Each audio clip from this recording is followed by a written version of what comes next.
All right, welcome to the live stream, episode 421. Thanks for tuning in. Be sure to click the button via bell if you're listening on YouTube, and subscribe on YouTube and Facebook and all that good stuff. Sorry, running late. I'm sure everybody's shocked by that. It's me. It's my fault. Of course it is. Yes. It's okay. Anna's got a new time where she has to be at a gym at a certain time now, so good for her. And so we're gonna be starting, I guess, earlier now, 5:30. I'm assuming, maybe 5:40. I would assume that's the plan. That is the plan. Anna, how are you? I'm doing really well, so well that I'm worried.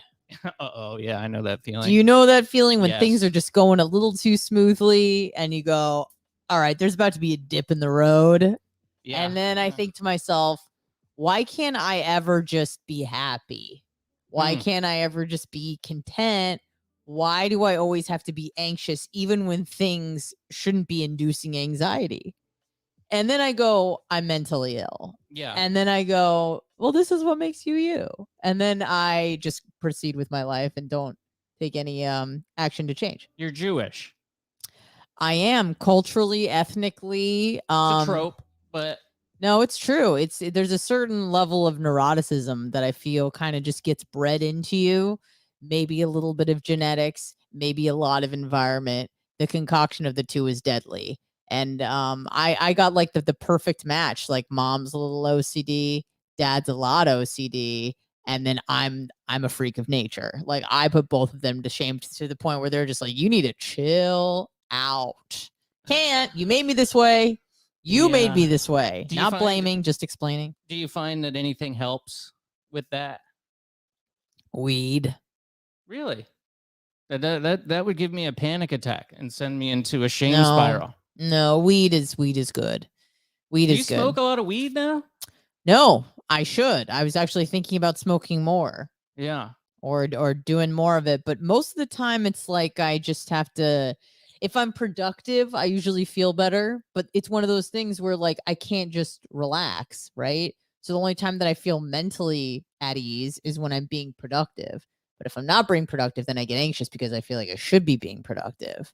Yeah. You know? But weed does not make you productive, does it? Some people lie and say that they're like functional stoners, which okay. I know that Joe Rogan I got $100 million contract at Spotify, and he's notorious for smoking weed. But most of the people that say that they're productive on weed obviously are not Joe Rogan. Well, that's not. It doesn't make me productive. It makes me okay with not being productive. Yes. Does that make sense? Yes, so I'm relaxing, and I'm able to just fully relax and like enjoy. When I used to smoke a lot of marijuana, in my mid 20s and even early 20s, I guess, during college. And I didn't know that I was being a bum. I was doing things. I was drawing and painting. And, I was in a scene here in St. Pete where that was valued. And there was like events to go to and art shows you could enter. And I did that. And I like sold a few things. I think I sold 2 things in my entire life. But that was a really good feeling to get a check or cash for something that you made.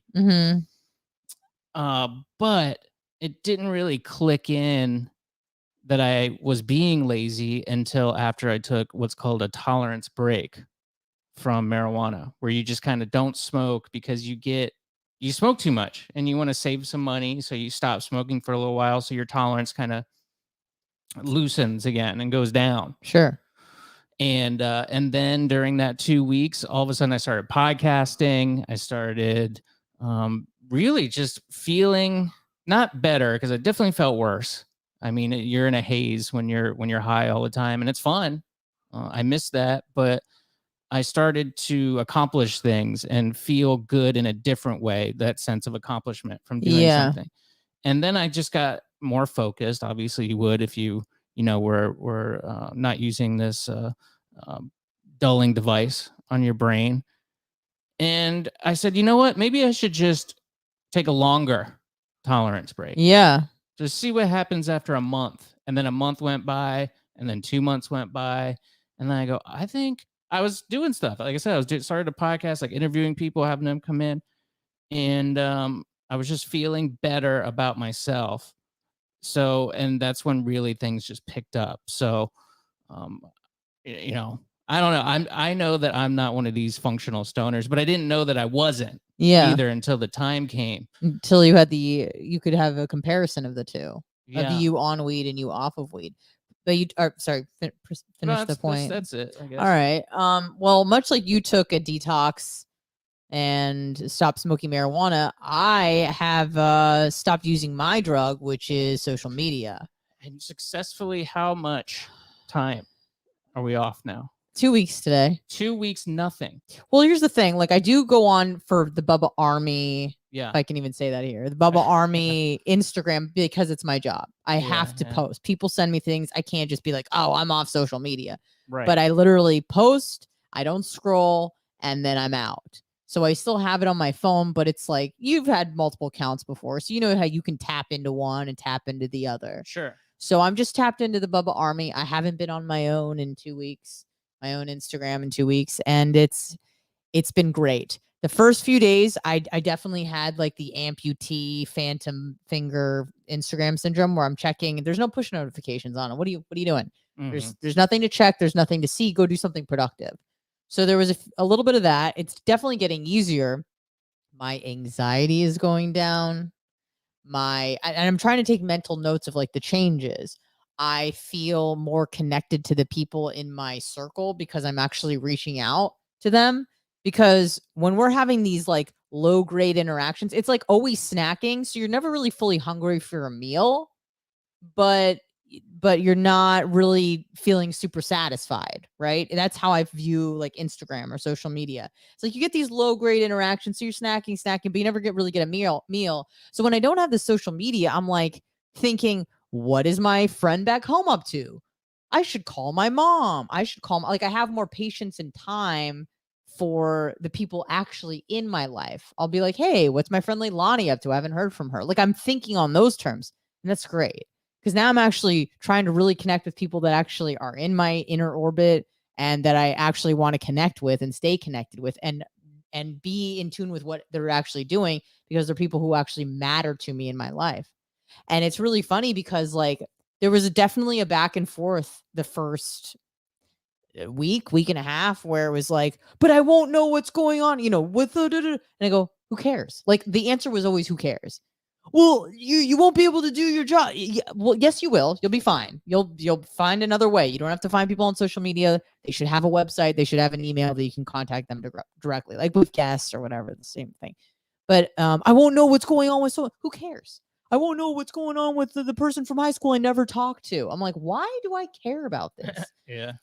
It's like what it is. It's like the addict in your mind telling you that you need it, but you don't. Yeah. I'm really trying to take it back to 1995, where people would just hang out in a bar. There were no phones. You just talk to people that you knew, and social media is great for connecting and blah, blah, blah. And we've said it a million times, but dude, I don't think I realized, much like you, how damaging it was until you take it away and you go, wow, I'm watching more documentaries. I'm actually learning things. I've been like throwing myself into historical period pieces, like not Instagram, on Netflix, which I really like.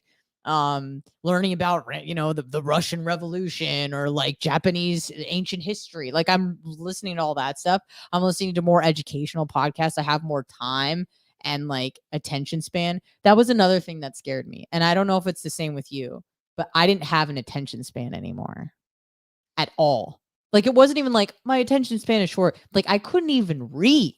Mm-hmm. Like I didn't have the patience to read anymore. Like I'd read a paragraph and be like, check my phone. Let me check. Oh yeah, I read and I still do that. It's terrible. Yeah, it's awful. So I'm trying, much like you, I'm trying to get my tolerance for attention back. Mm-hmm.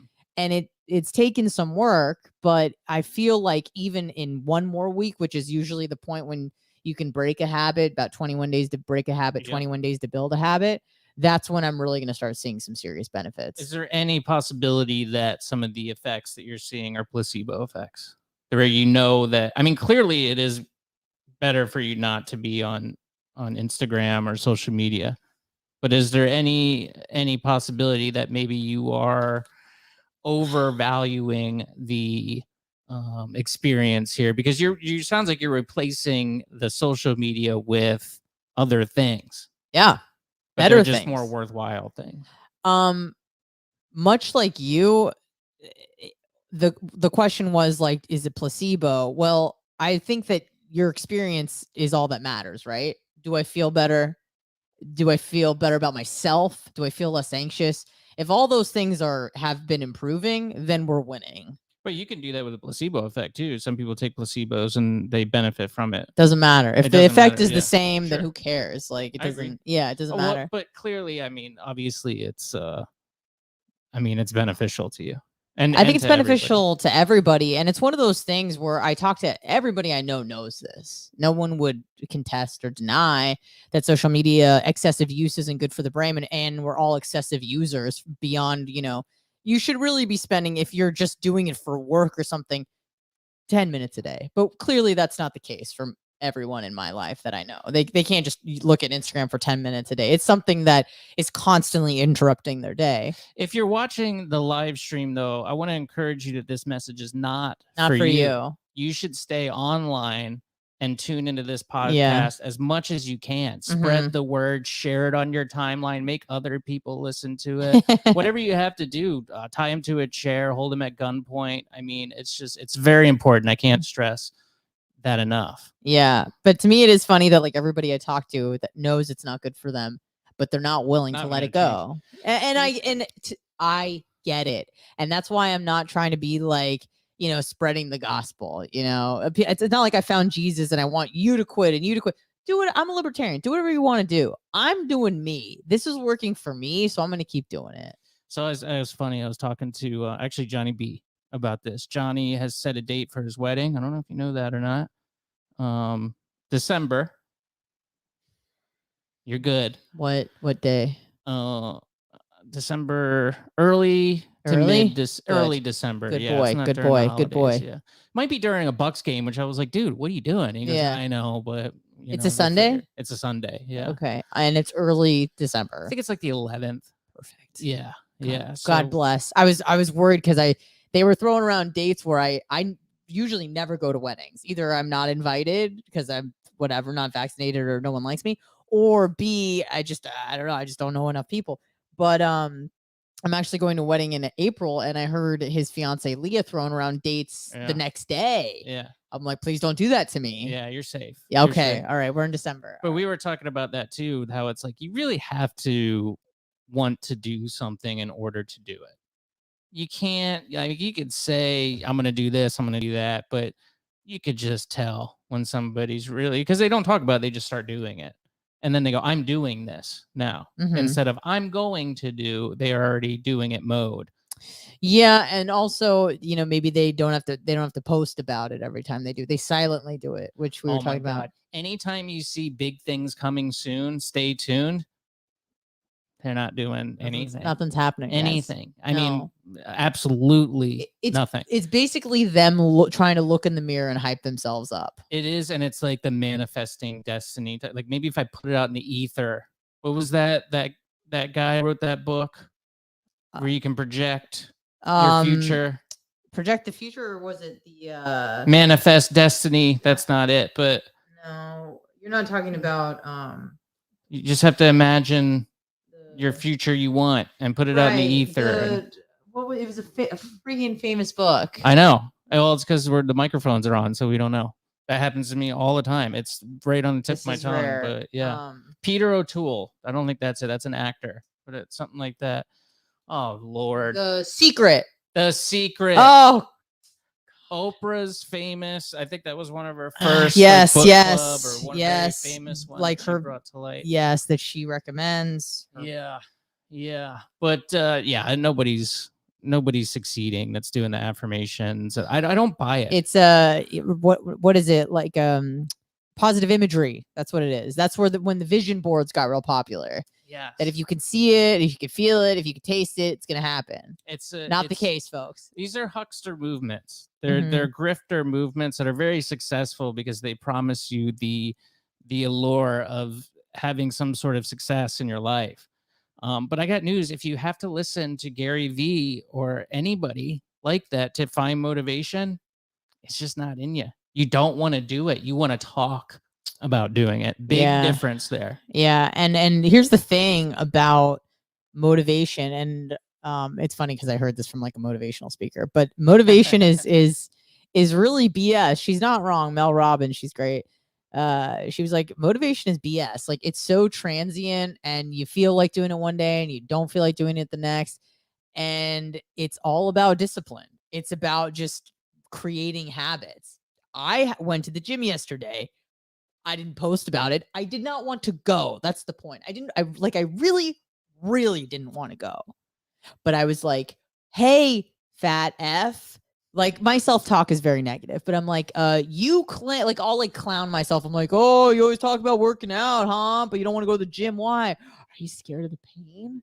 Are you scared? Are you too lazy? You're a lazy little bee. And then I'm like, oh, well, now I got to go. And I'm there, and then I'm there, and I'm feeling great. And it was an awesome workout. It worked. And I'm like, okay, that's discipline. I was not motivated at all, but I was like, this is who you are. This is what you do. It was a very like David Goggins. I mean, I didn't run 100 miles, but you know. Yeah, well, same concept. That guy's insane. I like that guy, David Goggins, a lot too. He's been through SEAL training. If you don't know who that is, he's been through SEAL training like 3 times. But he was just a fat guy who wasn't doing anything, and then just said, "I'm going to start running," and did it. Like, he didn't need motivation. He needed it, but he hit like rock bottom. Yeah, you know, because he was like fat, and I think he lived in like a racist town, and he's like, I have every excuse in the book to give up or be a victim here, and I'm not gonna take it. Do it. Yeah. And just transformed himself into this machine to where it's to me, I'm like, it's a little in excess. Too much. Like, too much. I'm like, do you ever like laugh? Like, do you like jokes? Like, he's so serious all the time. Yeah, he's a very intense man. Very, very motivational though. Absolutely. I found a lot of I like that talk of get your ass out of bed and go do something. It's negative self-talk, but it's one of those things that it's like, you got to hype yourself up. Like, why? Look at all the excuses of like why you don't want to do it. Oh, I'm tired. I'm this. I'm that. And go like, what are you, you can't handle it. You little bee. You know, like get it together. Like, don't be weak. Be strong. So yeah, and that breeds character and self-esteem. So it's good. You know, sure, or at least some sort of discipline. You know, which helps with self-esteem. Yeah.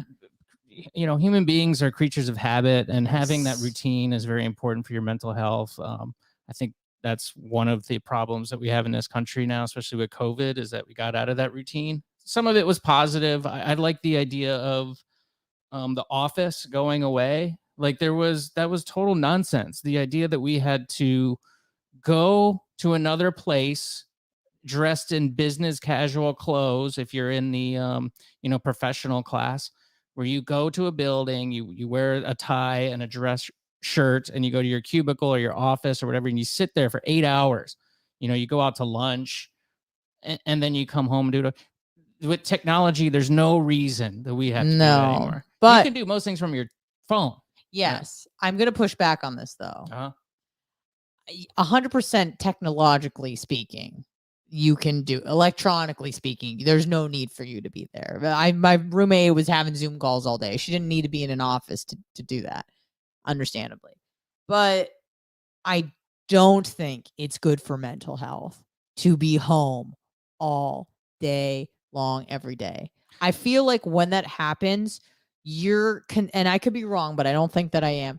I think you are unable to like conceptualize time in a way you once did, because you're not really creating new memories, in the sense that, you know, when you're working with other people, like, oh, that's the day we had John's birthday and there was cake, or that's the time we went out to lunch here, or that's the time that like David had a breakdown in the bathroom, whatever the case may be. And also you have the camaraderie of like your coworkers in person. That's true. But if every day you wake up and you're on a computer by yourself at home, and then just stay home all day and go to bed, and you don't go to work, you don't go anywhere, first off, I think that makes you incredible, like, not that you're lazy, but it breeds laziness because you just don't want to leave. You can't be bothered to be inconvenienced to like go to the store. You just like you don't want to do anything because you're just home. You stay because once you kind of get like in that routine, you lose your momentum to like go out and do stuff. It takes a lot of, when you're like you said, when you were home working from home 100%,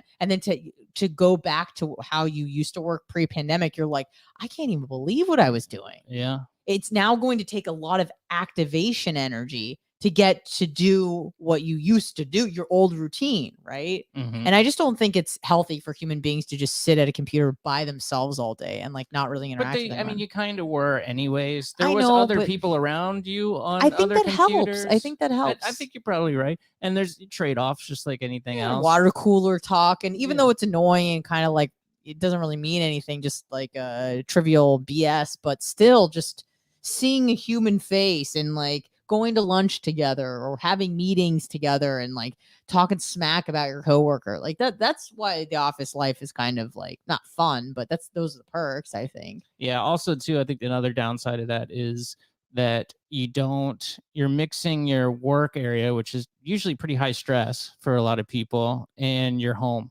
And then you have that same energy coming into your home, which is not good. It's not your refuge anymore. It's your workplace, your home place, your social life. Like everything is just at home. And I don't think that that's healthy for the human brain.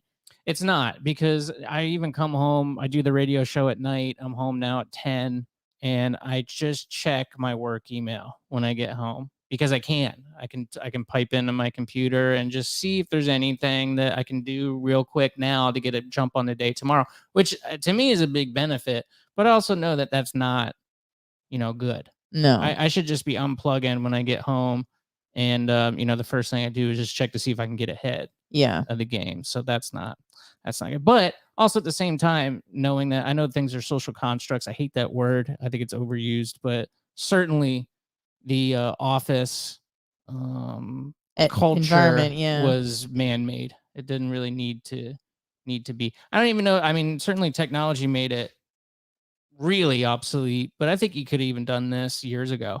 There just really wasn't a push for it. Maybe not like in the 90s and stuff, but I guess with technology, probably the last 10 years, you probably could do it at home. I get that, but I also just think that like, that the best part of having your job is having it being in the trenches with other people, and you have your work husband and your work wife, and then that's also how you meet people, right? So yeah, you maybe don't like your job so much or whatever, but you meet people, you hang out every day at lunch. Now you're going out on Saturday nights together. Now you're doing 5Ks. Now you're doing, you know what I mean? But and now you're not seeing anybody. Technology to replace that. So instead of meeting people at work, you go on Tinder. And I know that's got its downsides too. No, I mean, clearly. Unless you're actually going out and meeting people again, because a lot of it is just this like social snacking where you get like a little bit of attention on Tinder, but you don't actually go out and meet anybody. But you're like, oh, I got my little sexual tension fix. I know I still got it. People still want to talk to me, even though these pictures are from 5 years ago. It doesn't matter. So, I'm trying to get more in like a deeper connection and grip on my caveman brain and try to honor the things that made my brain thrive in the environment that it evolved. And this is not, we didn't evolve in this sort of thing, which is why it's effing everybody up. We weren't meant to be sedentary. We weren't meant to, not see our friends and family for 2 years. We weren't meant to just stare at a screen all day. So I'm trying to really honor the reasons why I might be going haywire, because it could be my environment. Maybe not, but probably it's certainly not helping. So I'm kind of doing an elimination diet. Take out the social media. How do I feel? Take the, the Tinder out. How do I feel? Take this out. How do I feel? And then kind of just assess and go, is this better or worse or the same? Yeah. So I'm feeling good, and I'm feeling, now that I'm 2 weeks in, I'm like, I can go another 2 weeks. What are you going to get rid of next? What's the next thing? Because I mean, look, I think the Buddha said that, I don't know what his exact quote, but like having nothing is really like the true freedom of your spirit. And being a minimalist. And I am mostly because I was poor and am poor, but but honestly, it's one of those things where you're kind of like forced into a situation where you're a minimalist, and then you kind of tolerate it, you accept it, and then you start to prefer it. Because now I could just, and we've talked about this before, if I needed to move to another state tomorrow, I could do it. Oh my in God. in one day, I could pack up all of my belongings and be gone. I could be out of here in 6 hours out Yeah. of this apartment. Yeah. I mean, and it's I like that. I like that. I like that freedom, being able too. to do You that. know, I don't have that much stuff, which is good. And I've been purging a lot of my stuff. You know, I've been going into the closet, just getting rid of stuff I don't need. Just why is this taking up space? Throwing this away, throwing that away. Your mother has been wondering when you're going to come out of the closet for 30 years. So that she must feel very happy about this new, feeling. Yes, Yeah. yes. That's good. I'm coming out of the closet. I did have a realization, an aha moment right before I went to bed, where it was very untimely in the sense that, like, I'm like, why do I have to have such a monumental, like, what's the word I'm looking for? Like, come to such a monumental conclusion, like, when I'm trying to sleep? Because obviously I thought it might keep me up. Thankfully it didn't. But I realized, and again, maybe I'm just, I'm a millennial, so I like to psychoanalyze everyone, including myself. But I realized that, like, I don't want to use the word trauma because I don't feel like I've had a traumatic life. Like, people have been to war and, like, famine and seen, their parents be slaughtered. And I'm like, oh, I had a boyfriend that broke up with me. Well, look, stuff happens to everybody, and it could be, identified as that word. I know what you mean. It's overused, but I guess not really. There's just levels. degrees. Sure. Yeah. Sure. So say any time that I've been burned in my life, because I don't even want to use the word trauma because I feel like it's oversaturated. But I realized that not every time, but for a lot of things, and this is relationships, like my parents' divorce, like a lot of different things. Whenever I experienced a lot of pain with something, I think what my brain did is go, oh, it hurt really bad because you cared. So what we're going to do is we're going to get you to a point where you don't care about those things anymore. And therefore, they can't hurt you because you're not invested in them anymore. Mm-hmm. If that makes sense. Yeah. Let me give you an example. Yeah. I used to be a pretty sentimental person when it came to things. Like, this is a memory, that's a memory. I almost borderline hoarder, sort of. When my parents got divorced and we had to move out of the house that I grew up in, after that point, material things, memories, me being sentimental, gone. I don't value. I'm like, oh, I used to have this and I don't want to give it away because it reminds me. I'm like, chuck it. Like, it doesn't matter anymore. I have the memory of when I used it. I never think about this thing. Now that I see it, it's like it gives you a feeling of nostalgia, but, like, who cares? Mm-hmm. So I feel like that sort of thing, that was a way for me to just, like, disconnect from sentimental things. It was hard, obviously, like losing the house, losing everything that, like, was associated with my childhood and growing up. And then I just decided, oh, well, if I just don't care about these things, then they can't hurt me. And I realized it was Valentine's Day a couple days ago. I used to be sort of bitter on Valentine's Day when I was single. And then I got into a relationship a few years ago. And I was so excited because I'm like, finally, I don't have to be that bitter bitch on Valentine's Day, right? But then it didn't go as planned and it hurt my feelings really bad. So as the years went by, since that point, 3-4 years, I am completely, like, disconnected from Valentine's Day. And I'm not the kind of girl that's like, no, you don't have to get me anything. Like, I really don't care. Like, I truly do not care. And me not being on social media, I didn't even realize it was Valentine's Day. Mm-hmm. I'm not seeing the flowers that this boyfriend is getting, the girlfriend and the wife and the husband and oh my God, you're so sweet. I didn't see any of that. I saw some that I think that people were trying to pawn it off that it was from, like, their person. And I think it was a teacher friend that I have. And they posted this bouquet. I guess one of the parents got her flowers, but I think they were trying to pass it off as them A significant other? Yeah. That's the vibe What, that I what got. was I don't know. what did they make it vague? Very vague. The caption? Not like we This got is the best parents in the world here at this school that I teach at. because it was at her. Now, sometimes they deliver flowers at work, so maybe it was, but I really intuitive. I just know things. And I got the vibe that they were trying to pass it off as somebody giving them, like a person giving them flowers, not, which is, I felt like a pit in my stomach. Now, maybe it's not true. I think I know who it is. I don't think so. Maybe. Okay. Well, I'll tell you after. Yeah, he told me after. Yeah. I saw you made a post. I did. Yeah. Made a Did post. you feel pressure to post, or did you want to post, or did you want to make sure that your person didn't feel left out if she didn't get a post? So I don't really post. I don't like. You I got rid of don't? all my photos on Instagram because. And I saw it because I was on Facebook for something, and Yeah, and I don't post on Facebook either. Really. Mhm. I didn't want them to feel left out. Yeah. Frankly, Yeah. to me, it's something that I don't think you need to share it with the world that you're, with somebody, No. but everybody was doing it, so I did it too. And that I don't have any problem doing it. No, necessarily, and but I understand, and to be honest, like that's actually really thoughtful, because it's not that it's not important to you. You don't need her to do it for you, but you understand that it's important to her probably, I would assume so. and you I don't mean, want her to feel like she's left Yeah, out, yeah. and that's good. So I mean, like that's thoughtful. So yeah, I mean, like I'm much like I admire your position of being able to just get off social media. I didn't make like a Instagram for this podcast or anything. Maybe I should. I don't know, and just that will be my Instagram, and get rid of my personal stuff, because I yeah, really don't. I don't want it. It is a time waster, but I feel like it is important to promote these things. But then you gotta. I mean, I don't have like tons of followers on there.